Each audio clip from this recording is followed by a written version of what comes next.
SK Vibemaker. SK Vibemaker. My interviews are hotter, and today, man, we got Toddla T in the building. Yeah. We're right here. You get me? So let's talk about Ain't It Different. Mad one, yeah. Another crazy fireball in your production discography. Yeah. You know what I mean? Headie One, Stormzy AJ Tracey. Yeah, bonkers. Big one. Yeah. Talk to us about, producing this, putting this together, being involved in this, man. This is a bad one. A lot of records aren't conventional. They always happen in a weird way. But basically, there was Notting Hill Carnival was coming up. We're sat right now. We're in the midst of it, right? And I had a lot of records ready to play it wherever I was playing.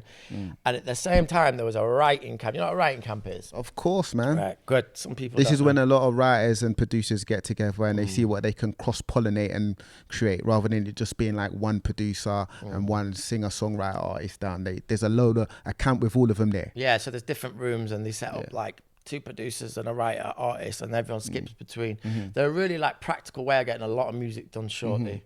And there was a writing camp set up in Maida Vale with loads of people, headed up by Fred again, who's a producer. And they invited me. Fanatics was there. Take a Day Trip was there. A load of people were there. We were just skipping through rooms. And I remember sitting in a room with Fred before anything had even started, like no one was there yet, and going, I think like I got my records for Carnival here, and I think it'd be cool to interpretate the N-Dubs sample that Lady Saw done and rare, you know what I mean? Like, I don't think that's been flipped well every while.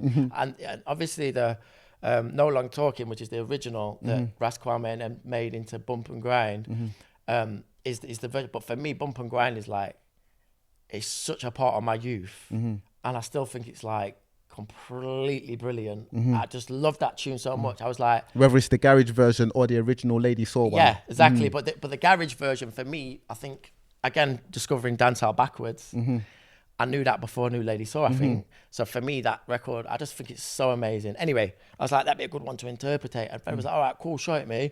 And then he's found another sample, which is the Red Hot Chili Peppers one, or isn't Red Hot Chili Peppers. They sampled it from, no, it is Red Hot Chili Peppers. And we matched the key. And then we were sat with Camille, who's a singer-songwriter. And Shouts to Camille with the K. Yeah, there you go. And she was like with us. And then we were trying to get the sample in key. And we were just like, actually, Camille, you just do it in it. But it was funny because we did it on the phone because we wanted to sound like a sample. So Camille re-sung the Lady Saw section. We got it in key. We put drums, bass, and whatever on it. And it was just like a sort of vibe, innit? And then Headie walked in. Destiny. It was a weird one, you know. And I never met Headie, to be honest. Or maybe I had interviewed him. And he was just on it. And then he just like did the verse. And obviously, it might be biased because I felt the energy, but it's one of my favorite Headie verses, if it was on my beat or not. It's amazing. And that was it. And then the day carried on. We were all moving in different rooms and that. And I finished the camp, you go away, whatever. And then I think Headie went to prison for a year or two. And then I just presumed, because so many records I would work on just get shelved or don't see the light of day, it was done, innit? So that was it. Then he came out. He dropped Rose Gold first, I think. Or was it like a song when he first came out? And again, I just thought, oh, wicked, he's back, sick. Like, do you think, like, cool, as a fan? And then randomly, I got a text from Fred going, AJ and Stormzy are on the chill. I was like, jeez.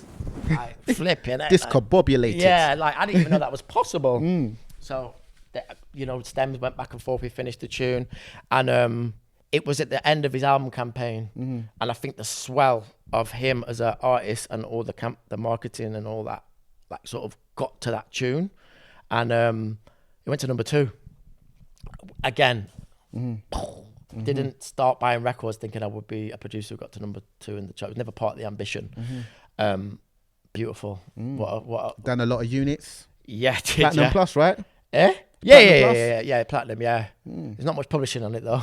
We sampled some big records. Oh, of course. For those that don't know, let's give it a little breakdown. When you sample, sometimes you get a minimum % on the back end. So kind of break it down, when it comes to publishing and stuff, like the person who owns the sample originally, when you go to get the clearance, they will give you like, a little percentage. They might even take 100%. You're only going to earn off performing, not necessarily the sales. But, that's right. Break down how it goes with these kind of like getting a sample cleared and stuff. It's quite techie, but like a song is two sections: recording, which is a label, and then publishing, which is the melody.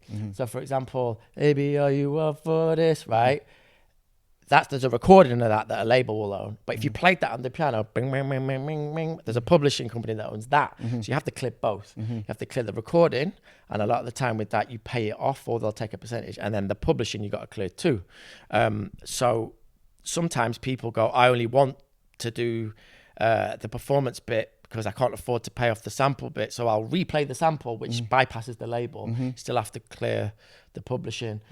And rightly so, because you are essentially lifting someone else's tune. Of course. They say, well, yeah, if you use it, I want this much of the publishing. And that's what you go in, you sample a tune, you know what time it is. You can't be like, oh, I didn't get any publishing. It's like, I took a massive loop. But then obviously the artist will, you know, have a hit song and they can perform it and stuff like that. So it's a win-win all around. It's not a bad thing. It's just, like I say, like when you sample, that's what time it is. That's the gift and the curse of using a sample. If it works, you get something that's familiar, instant traction, and everything elevates because the artist gets a big song that they can perform, and then, you know, the stakes rise, and then you can use that as a leverage further down. Yeah. But kind of, you know, where do you lie in the sampling game? Because some producers sample all the time. Yeah. Some producers hardly sample. I think everything's changed so much. I didn't realise until recently when I was dissecting certain records how much we grew up on samples, you know. Because a lot of our favourite garage records are like 3 samples put together, reprogrammed. And sometimes when you don't recognise that, you don't know it's a sample. Yeah. And then when you hear the original, you just love it automatically. Proper. So like, even though it might not even be a good song. Yeah. You're like, oh, wicked, I know this one. So like, I didn't realise like how rap is quite obvious, I think, but like British rave music, whatever you want to call it, is like there's a lot in there that we didn't know was in there. And as a producer, there's like this weird mental block in my mind where it's like, oh, I can't sample because it's cheating, or they did that. But really, we've always been doing it. Do you know what the slang tang rhythm is? Of course. Do you know what that is? Like the actual rhythm. Oh, is it a sample? It's a demo. You know when you get a keyboard when you're a kid, or even like there's a demo button. The slang tang is it's a demo. preset. It's a preset. And then Tubby, he put some chops on it, and that created a genre. And that created arguably why I'm sat here today. Do you get what I'm saying? So like, I think the idea is better than if the idea is good, it doesn't matter how. Yeah. Like slang tang is a preset. That's genius. I'd never think of that. I can't do. So anyway, for me, there's a mental block going. I can't do that. So with sampling, it's a mad one because I always feel like I'm cheating a bit. But I've kind of got over that recently. Technology's changed so much. There's a program that's open now called Splice, for example. You subscribe, you pay your monthly thing, and you can take any of them samples and manipulate them, or just loop them. It's up to you. So like, it's given me a way of going, okay, if I use a sample, I don't have to go down the route of clearing stuff.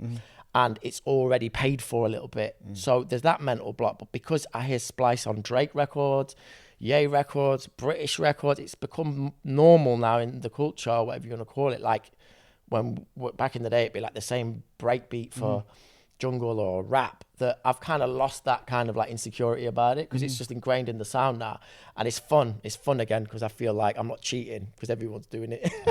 At the same time, you see, when it comes to sampling and stuff, it puts an emphasis on producers, singers, songwriters having their business on point. You know what I'm saying? Whether it's like having a good publisher, having your publishing sorted out, because a lot of artists don't have that stuff sorted out. Do you know what I'm saying? So kind of just give us an insight from your perspective in a producer having their business sorted out from early and why they should have it sorted out. It's a tough one, you know. I can't lie, because you've got to think about producers like myself. We jump around rooms and people, but we're really like a one-man band, and we have managers or helpers, but really we're like individuals.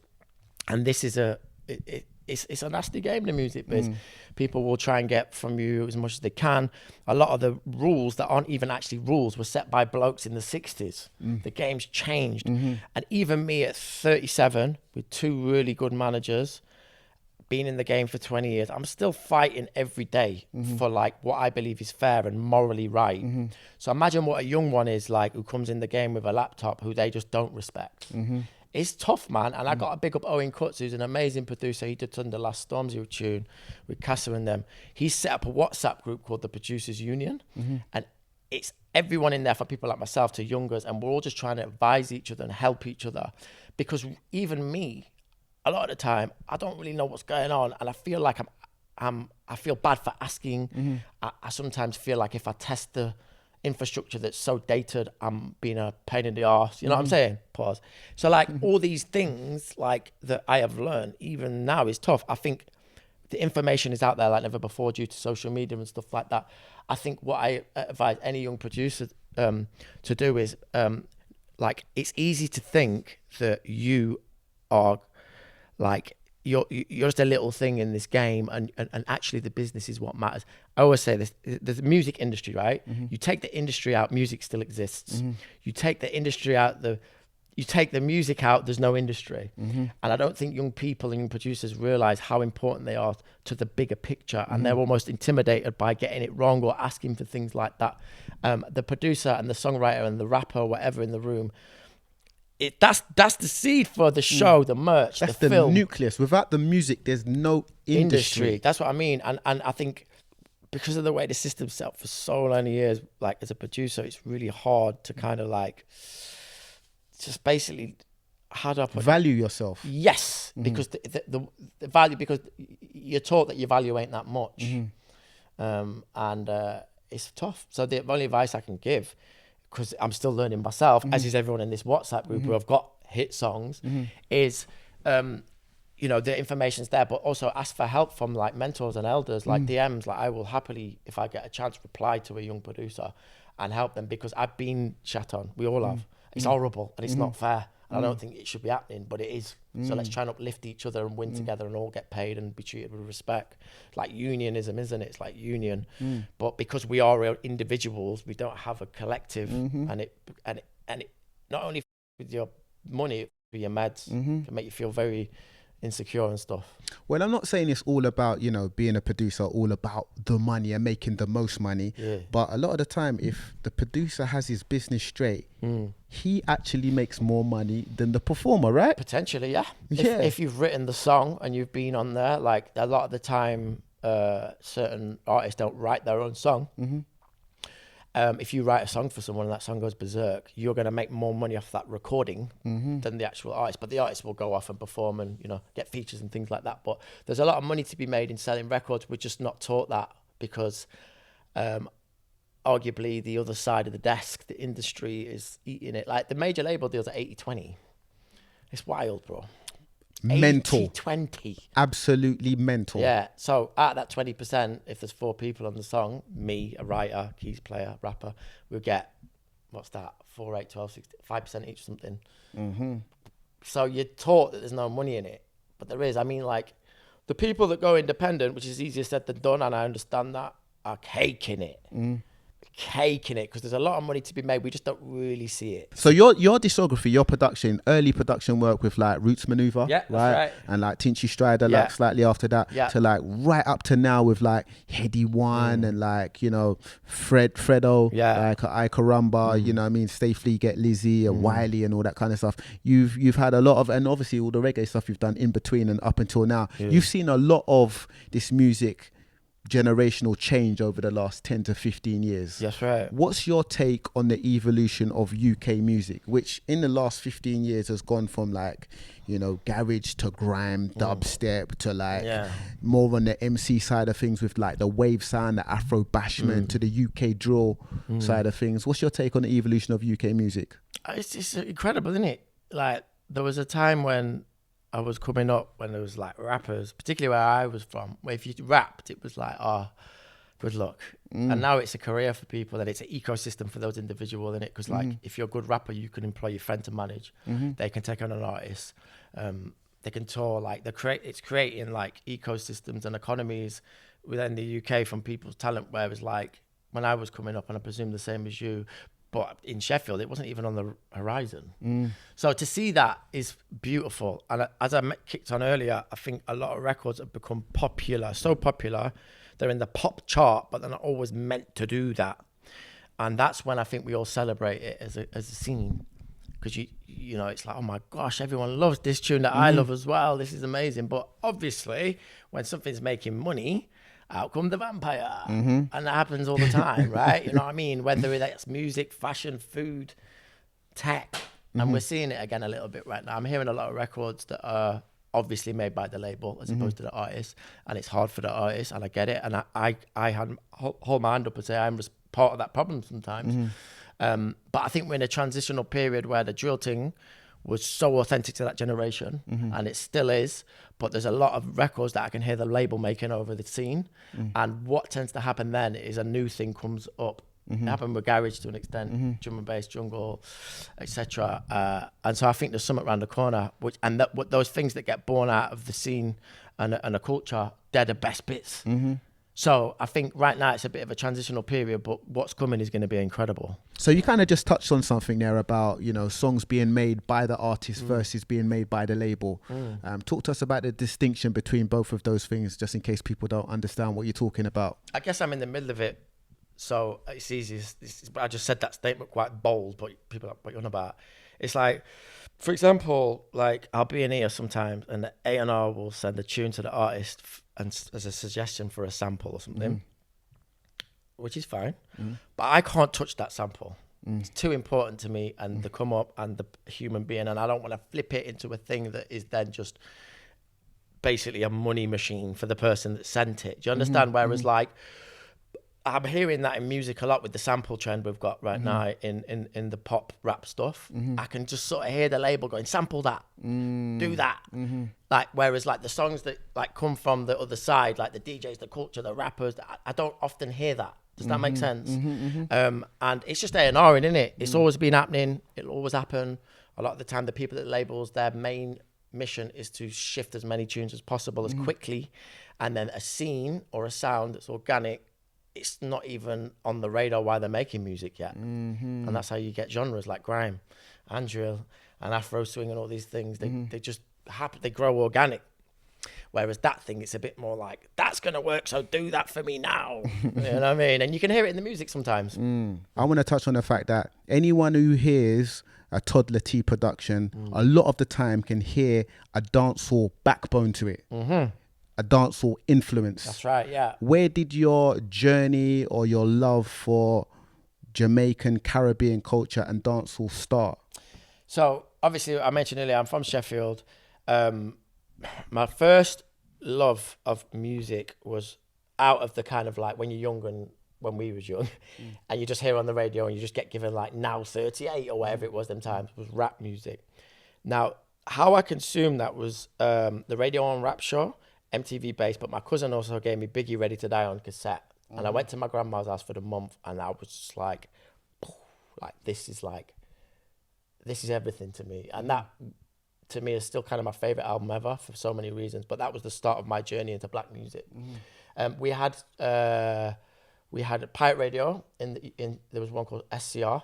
There was a lot of dancehall blasting out of that. My next door neighbours growing up, and we're Jamaican, so there was a lot of Jamaican sounds coming over that wall that as a kid were just kind of normal. But in a way, it was like, you know, you've got Yorkshire family, which is us, West Indian family, Pakistani family, Yorkshire, and every like back garden was like a different world. Like Charlie and my neighbour, God bless him, like he used to make his garden, he did a lot of farming and stuff, so it's like I almost had the zinc fencing you see in Jamaica and stuff. So like you look over your wall and hear Jamaican accents, it looks a bit Jamaican, and even the way he was growing his vegetables was like that. And I never realised until recently, actually, in a weird way, I had like a mini Jamaica over the wall, you know what I mean?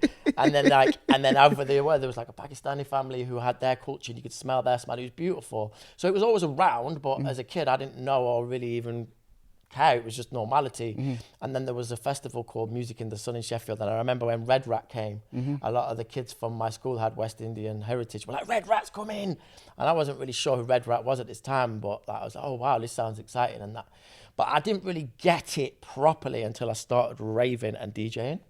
Because what happened was there's an amazing scene in Sheffield where we play all types of records, but a lot of it goes back to dancehall. And every time the dancehall section came on, it was like the room exploded. Not just like in terms of like the way the dancer will react, but the sound of the records. And I was like, oh shucks, like, yeah, this is the best part of the party. And also because I'd almost come around it a backwards way with rap, jungle in my youth club growing up, UK garage being a thing. I'd heard a lot of the samples already, didn't know that actually it was a Jamaican record in the first place, so it all kind of made sense. It all synced up. Yeah. And then after that, I was like, that became a big part of how I DJed and how I thought about music should be made, because every time I was making records from that point on, I wanted to resonate like those Jamaican records. So it was just from there, really. And then, like, I was kind of like going in on that sound quite heavy, trying to get educated on the sound and thus for the culture. I had some great people around me that would show me, like, the Sting VHSs, like, seriously, Pipes from home, Winston Hayes, all these people that would really try and, like, give me what I guess for a lot of people was their upbringing with you know, like what was on the radio and stuff. Give me like a bite-sized thing to make sure I understood what I was kind of like in love with, you know what I'm saying? And then yeah, when I started playing out, and that was just a big part of my thing. And then when I got onto radio, I was like, there's got to be a dancehall section, because that's every time I DJ. But madly at the time when I was on radio, my first radio show was called In New DJs We Trust on Radio 1 once a month. And the only person playing dancehall on Radio 1 at the time was Chris Goldfinger. And then he left. And then I just remember thinking, wow, there's not a dancehall show on Radio 1. This is wild. So I consciously just ramped it up a little bit, not for self-gain, just for like, dancehall's part of the UK. For representation. Yeah, bruv, like, dancehall is such a UK thing, like, there should be more on. And then it was right weird, because like, things just kept snowballing and stuff. And I actually remember one year I went to Jamaica to work on production, and I landed a Movado interview and got the new Vibes Cartel single as an exclusive, and I just did it because I was just like in the moment, and in retrospect that's pretty mental. Crazy. Yeah, on Radio 1 as well. Yeah. But I didn't mean to be like a spearhead for anything. I was just trying to represent a section of the music and culture that I loved. Yeah, that was underrepresented on the platform that he was on. At that time, yeah. Of course. And then I don't know, it's funny, Jamaica, because like, obviously I haven't got a Jamaican bone in my body, but I just consistently go back to that place when it comes to like the studio, entertainment, social media. It just gravitates me back. And I try to shout about this on my show a lot. So much music we love goes back to sound system ethos that the West Indian community brought to the UK. So stringing up sound, you know, playing records from where they were from, and then their kids hearing that and doing it their way, and that trickles down to like hardcore, jungle, dubstep, grime, even the drill thing. It all goes back there. And I think because we all consume it, even if it's like third, fourth generation, we know we've got it in us without realizing. And for some reason, when it's pure, when it's Jamaican and upfront, I just get super excited. So it's as simple as that, really. Gotta love it, man. Love the story. Talk to me about this project you got at the moment, man. Steeze Factory Volume 1, because this looks like a series of projects that you are going to be releasing. That's right. So right now we're sat in my studio in West London. I was over the road for 12 years in a little room where we made loads of the tunes we talked about, and I had to leave because it kept flooding. Boring story. Anyway, I came in here and I felt like it was a new chapter for my life and career, because I felt like, okay, when I was in Sheffield at 17 in a room that was like in a warehouse, it was so cold you could see your own breath. There's a drummer upstairs. It was like, I loved it so much I was in there, but I never thought I'd have a posh studio. It just wasn't on the... And I got to this point, and it was a bit of a pinch myself place where I'm like, oh my gosh, I've become the person as a child I looked wanting to be, and now I'm landed. So I was like, I felt like a reset as well, because the game's changed so much as well, as we all know, with like the way we consume music via the social media platforms and stuff. I wanted to kind of just change how I release music. So as an artist, Toddla T, which is rare and rarer these days, because I'm way more into helping other people kind of elevate what they do.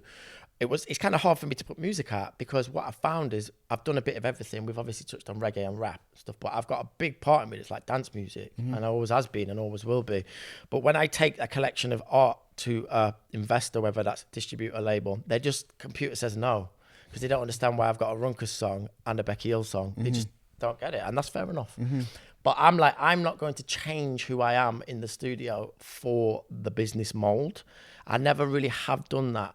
If, for example, off the back of these rap tunes I had, if I went, right, I'm going to do rap for 2 years and I'm going to get all the big rappers on it and everyone's going to understand me, we'd probably get like big success in terms of sales.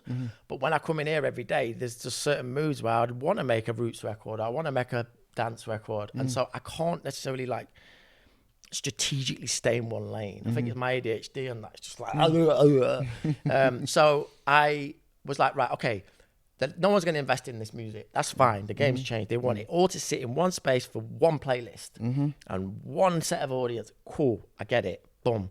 So how am I going to package this up so people know? Because there's a Craig David record on there, as well as a Jay Gray and a Cavo and like all these different type of people and sounds. But to me, it's normal. I understand to a consumer, it's weird. So I was like, right, I've got the new studio. It's going to be about the studio. And my friend Deli 14, shout out Deli, he sat on here and he goes, yeah, this is the Steeze Factory. I said, say nothing. And that became the banner of the studio and how I want to release my music. So it's like, this room could have anyone on it. If I look at my Polaroids over there, I've got Mist, I've got Willow Kane, I've got, who else? Jay Gray at the bottom, I've got... See Bricks. Wav on there. Yeah, I've got all kinds of people, right? My dad's on there. Everyone's on there. They're different people, but when we come in this room, it kind of doesn't. It's like a thing. It's an energy. It's There's like, no boundaries. there you go. And I feel like I can like present my music as this space, not necessarily me. So that's what I did, and I packaged it up like that. My kids did all the artwork. Save a bit of money. And also I just love their art. I think it's free and it's beautiful. They designed my logo, everything. And I just kind of took it back to me and how I used to release records and go, let's do it as volumes. For example, the next one, I might just make a tune with someone.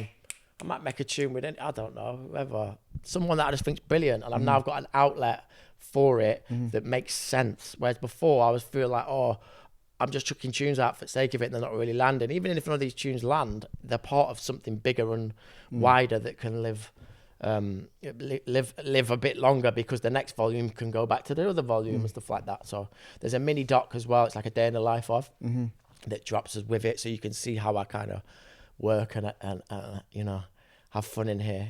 So yeah, it's the first one. It's a joy, man. So there's no boundaries to the Steeze Factory? None. You know what I'm saying? Would you see yourself working with maybe like a Elton John or a Kylie Minogue? Woo! You know what's funny? I got a message from my publisher yesterday saying Kylie's looking for singles. And for the first time in my career, I didn't go, no. I went, oh, right, okay. Interesting. Because really, you know what's mad for Imagine me? putting a Kylie with a Runkus. Reggae roots. Bro, if it works, it works. Yeah. Do you know what I mean? You know what I'm saying? Like, I know obviously that's not a bad idea. But anyway, yeah, basically nowadays in here, I come down here every day and I don't compromise what I do in here as long as the person is on board, which they always are. That's the thing, actually. You see people through a social media lens and a chart position and that you've presumed that's who they are, right? In terms of their image and all that. In here, we spoke about this on camera. I feel like I see the more authentic them because there's no like bells and whistles and everyone's always down to ride, man. It's amazing. That's what I loved about the Neptunes.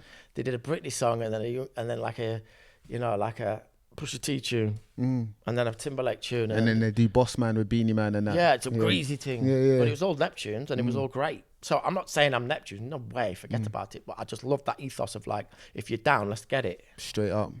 So you've spoken about, you know, seeing an authentic artist when you're in the studio with them. Yeah. But at the same time, when we're around a lot of artists, we need to sort of somewhat manage their egos. Yeah, sometimes. How do you find managing the egos of the artists that you work with, man? Maybe just ignoring some of the wild stuff they do sometimes. Yeah, exactly. I think ego and insecurity is very close, and sometimes you can presume one is the other. And I always try my best because I've been that person to think actually maybe they're not being egotistical, maybe they're just a bit anxious, or they are not comfortable with me, or all these things. So I try my best in this room just to make it fun and safe, and so when they walk in, they can potentially drop that thing and become themselves.